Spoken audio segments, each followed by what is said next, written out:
പുതുപ്പള്ളി, നിങ്ങളുടെയും എൻ്റെയും പുതുപ്പള്ളി. ഒരു സാധാരണക്കാരനായി ഞാൻ ജനിച്ചു വളർന്നതാണ്. പലപ്പോഴായി കണ്ടിട്ടുള്ളവർ, സംസാരിച്ചിട്ടുള്ളവർ, ഒരുമിച്ച് നടന്നിട്ടുള്ളവർ, മനസ്സ് തൊട്ടവർ. വിദ്യാർത്ഥി രാഷ്ട്രീയത്തിൽ ചുവടുവെച്ച നാൾ മുതൽ ഈ നാട്ടിലെ ഓരോരുത്തരെയും ഞാൻ കൂടുതൽ അറിഞ്ഞു.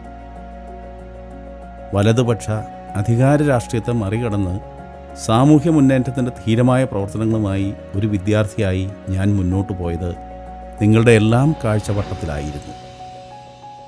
വിദ്യാഭ്യാസ കച്ചവടത്തിനെതിരെ നടന്ന സമരമടക്കം എത്രയോ സമരമുഖങ്ങളിൽ നമുക്കൊരുമിച്ച് മുന്നേറുവാനായിട്ടുണ്ട്. 1995 നിങ്ങളെന്നെ പാമ്പാടി ബ്ലോക്ക് പഞ്ചായത്ത് പ്രസിഡൻ്റായി തിരഞ്ഞെടുത്തു.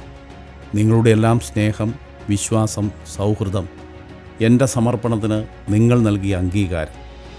2 ഘട്ടങ്ങളിലായി പാമ്പാടി ഗ്രാമപഞ്ചായത്ത് ഭരണസമിതി അംഗമായി 12 വർഷക്കാലം പ്രവർത്തിക്കാൻ അവസരമുണ്ടായിട്ടുണ്ട്. ദാഹിച്ചു തൊണ്ട പൊട്ടിയ ഒരു നാടിന് ഇത്തിരി ദാഹജലം പകരുവാൻ നിങ്ങൾക്ക് വേണ്ടി അല്ല, നമുക്കോരോരുത്തർക്കും വേണ്ടി എൻ്റെ ആ കാലഘട്ടത്തിലെ ദിവസങ്ങൾ സമർപ്പിച്ചതും നമുക്കോരോരുത്തർക്കും അറിയാം. ജനകീയ ആസൂത്രണ പദ്ധതിയിലൂടെ സംസ്ഥാനം മുഴുവൻ ശ്രദ്ധിക്കുന്ന ഒരു ബ്ലോക്ക് പഞ്ചായത്തായി പാമ്പാടിയെ മാറ്റുവാൻ നമുക്ക് സാധിച്ചു. ഇന്നും സജീവമായി പ്രവർത്തിക്കുന്ന നിരവധി കുടിവെള്ള പദ്ധതികൾ, ഒട്ടനവധി ജനക്ഷേമ പദ്ധതികൾ, ഇതെല്ലാം നടപ്പാക്കിയത് നാം ഒരുമിച്ചാണ്. അതിന് നേതൃത്വം കൊടുക്കാനായതിൽ വലിയ സംതൃപ്തിയുണ്ട്.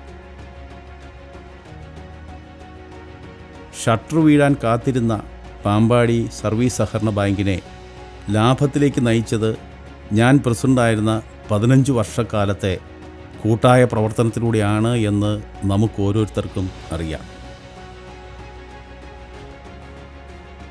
ലോകത്തിൻ്റെ ഏത് മൂലയിലും മലയാളികൾ സംസാരിക്കുമ്പോൾ ദൈവത്തിൻ്റെ സ്വന്തം നാട് എന്ന് അഭിമാനത്തോടെ കേരളത്തെക്കുറിച്ച് സൂചിപ്പിക്കാറുണ്ട്. മാനവ വികസന സൂചികകളിൽ ഇന്ത്യയിൽ 1-ാം സ്ഥാനത്ത് നിൽക്കുന്ന സംസ്ഥാനമെന്ന് അഭിമാനത്തോടെ നാം പറയുന്നു. ലോക നിലവാരത്തിലേക്ക് കേരളം ഉയർന്നു നിൽക്കുമ്പോൾ നമ്മുടെ നാടിൻ്റെ വികസനം എന്തുകൊണ്ട് 5.5 പതിറ്റാണ്ടിലേറെ പിറകോട്ട് പോയിരിക്കുന്നു? പാരമ്പര്യത്തിൻ്റെ അവകാശവാദങ്ങളല്ല, പകരം വികസനത്തിൻ്റെ പുതുജീവനാണ് പുതുപ്പള്ളിക്ക് വേണ്ടത്. പുതുപ്പള്ളിയും വളരണം കേരളത്തോടൊപ്പം. 4.5 പതിറ്റാണ്ടായി പുതുപ്പള്ളി എൻ്റെ കുടുംബമാണ്. പുതുപ്പള്ളി എന്നും എനിക്കൊരേപോലെയാണ്.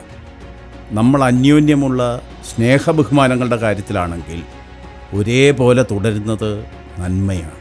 പക്ഷേ നാട്ടുവഴികളും നാടും 50 ആണ്ടിൻ്റെ പഴക്കവുമായി ഒരേപോലെ തുടർന്നാലും 5 പതിറ്റാണ്ടിനപ്പുറത്തെവിടെയോ വികസനം ഇപ്പോഴും വഴിമുട്ടി നിൽക്കുകയാണെങ്കിലോ അതിനൊരു മാറ്റമാണ് ഞാൻ ആഗ്രഹിക്കുന്നത്. നിങ്ങളുടെ മനസ്സ് പറയുന്നതും അതുതന്നെയല്ലേ? ആ മനസ്സുകളുടെ അനുഗ്രഹമുണ്ടെങ്കിൽ വരും ദിനങ്ങളിൽ പുതിയൊരു പുതുപ്പള്ളിയെ സൃഷ്ടിക്കാൻ ഞാൻ നിങ്ങളുടെ കൂടെ ഉണ്ടാവും. അതാണ് ഞാൻ നിങ്ങൾക്ക് നൽകുന്ന ഉറപ്പ്.